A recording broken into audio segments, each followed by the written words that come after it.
வணக்கம் மக்களே, வணக்கம். சற்று முன் கிடைத்திருக்கக்கூடிய ஒரு முக்கியமான தகவல் ஒன்றை பார்க்க போகிறோம். சற்று முன் பண்ணை வீட்டில் 450 கோடி வசமாக சிக்கிய உதயநிதி. இதை பற்றின முழுமையான தகவல் தான் இந்த ஒரு வீடியோவில் தெளிவாக பார்க்க போகிறோம். ஸோ இந்த 450 கோடி எங்கிருந்து வந்தது, இவர் அமைச்சர் உதயநிதி கிட்ட எப்படி வந்தது, ஸோ இவர் வசமாக சிக்கியது எப்படி, இதை பற்றின தகவல் தான் இந்த ஒரு வீடியோவில் முழுமையாக பார்க்க போகிறோம். அதற்கு முன்பு நமது சேனலுக்கு நீங்கள் புதிய பார்வையாளராக இருப்பதற்கு வாய்ப்புகள் நிறையவே இருக்கிறது. ஸோ முடிஞ்ச அளவுக்கு நமது சேனலை இப்போ சப்ஸ்கிரைப் பண்ணுங்கள். சப்ஸ்கிரைப் பண்ண உடனேயே பக்கத்திலே ஒரு பெல் பட்டன் வரும், அதை கிளிக் பண்ணி ஆல் என்ற ஆப்ஷனில் போட்டு வச்சுக்கோங்க. தொடர்ந்து நம்ம வீடியோ போட்டோம்னா உங்களுக்கு நோட்டிஃபிகேஷன் வரும். அது மட்டும் இல்லாமல் உங்களுடைய ஃப்ரெண்ட்ஸ் ரிலேட்டிவ்ஸில் ஷேர் பண்ணுங்கள்.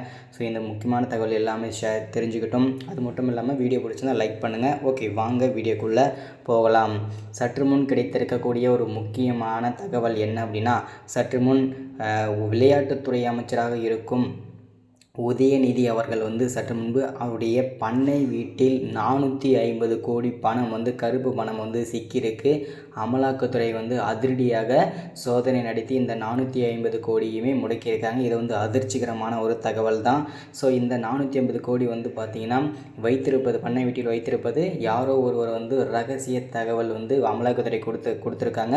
கொடுத்ததுனால பார்த்திங்கன்னா அதிரடியாக சோதனை நடத்தியிருக்காங்க அமைச்சர் உதயநிதியின் பண்ணை வீட்டில். ஸோ இப்போது 450 கோடி முடக்கியிருக்காங்க. இதனால் பார்த்திங்கன்னா அமைச்சர் உதயநிதி பார்த்திங்கன்னா கைதாகுவதற்கான வாய்ப்புகள் நிறையவே இருக்கிறது. சரமாரியாக கேள்வி கேட்டுட்ருக்காங்க. அது மட்டும் இல்லாமல் முதல்வர் ஸ்டாலின் பேரதிர்ச்சியில் உட்கார்ந்துட்டுருக்காரு. என்ன காரணம் அப்படின்னா, திமுகவோட முக்கிய பொறுப்பில் இருக்கும் முக்கிய புள்ளிகள் ஒவ்வொருத்தராக பார்த்திங்கன்னா பல்வேறு சர்ச்சைகளை சிக்கிட்டு ஒரு சில பேர் கைதும் ஆகிட்டு வந்துட்டுருக்காங்க. ஸோ அமைச்சர் பொன்முடி, அதுக்கு முன்னாடி செந்தில் பாலாஜி, அதுக்கப்புறம் ஏவா வேலு, அதுக்கப்புறம் பார்த்திங்கன்னா இந்த மாதிரி திமுகவில் இருக்கிற முக்கிய புள்ளிகள் எல்லாருமே ஒவ்வொருத்தராக சிக்கிட்டு வந்துட்டுருக்காங்க. அந்த வரிசையில் இப்போது இன்றைக்கி சற்று முன்பு பண்ணை வீட்டில் அமைச்சர் உதயநிதியின் பண்ணை வீட்டில் 450 கோடி சிக்கியிருக்கு அப்படின்றத தெளிவாக உறுதிப்படுத்திக்கிறோம் இந்த ஒரு வீடியோவில்.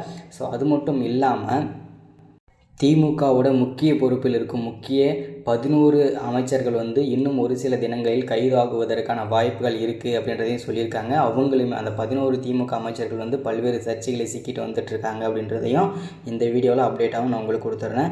அந்த 11 அமைச்சர்கள் யார் யார், அவங்க என்னென்ன சர்ச்சைகள்லாம் சிக்கிட்டுருக்காங்கன்றதை ஒன் பை ஒன்னாக அடுத்தடுத்த வீடியோவில் தொடர்ந்து அப்டேட் கொடுத்துட்டே இருக்கேன்.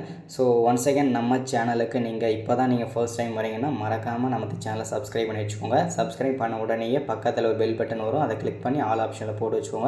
தொடர்ந்து வீடியோ போட்டு வரும். மறக்காமல் ஷேர் பண்ணுங்கள், லைக் பண்ண மறந்துடாதீங்க. தேங்க்யூ. வீடியோவில் சந்திக்கலாம்.